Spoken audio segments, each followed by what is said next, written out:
Tips on how I get things done.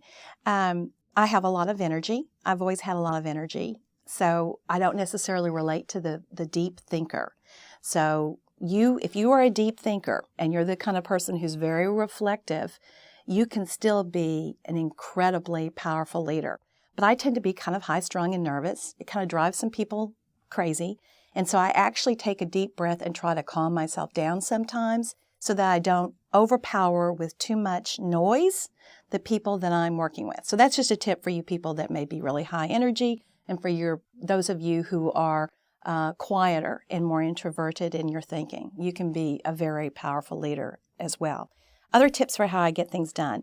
I communicate fast and effectively and candidly to everybody who is around me, and I want people to communicate to me that way. I one time heard that Winston Churchill, who led England during World War II, had all of his advisors around him while they were in the middle of this terrible war, and London was being bombed every day. And yet he always had another person who was free from the influence of his direct advisors, who would come to him and say, well, Winston, this is really what's happening. Because he didn't want to just trust the advisors that were paid to be his official advisors. In other words, he was looking for someone to be more candid and even what's known as a naysayer. So I give people permission to be as open and honest with me as I intend to be with them. That doesn't mean that we're unkind or we're bullies or we're brutal, but we just need to be able to express our opinions. And that goes for me as well.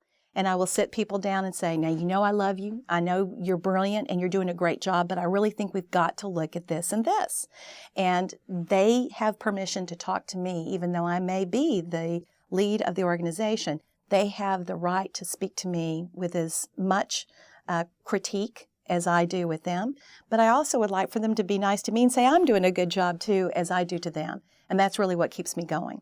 So those are probably the best tips I have besides, take care of yourself, constantly learn, make sure everyone around you is constantly learning and is in a good mood, that they know that they're doing a good job. And that is your responsibility as a leader to set that tone and culture.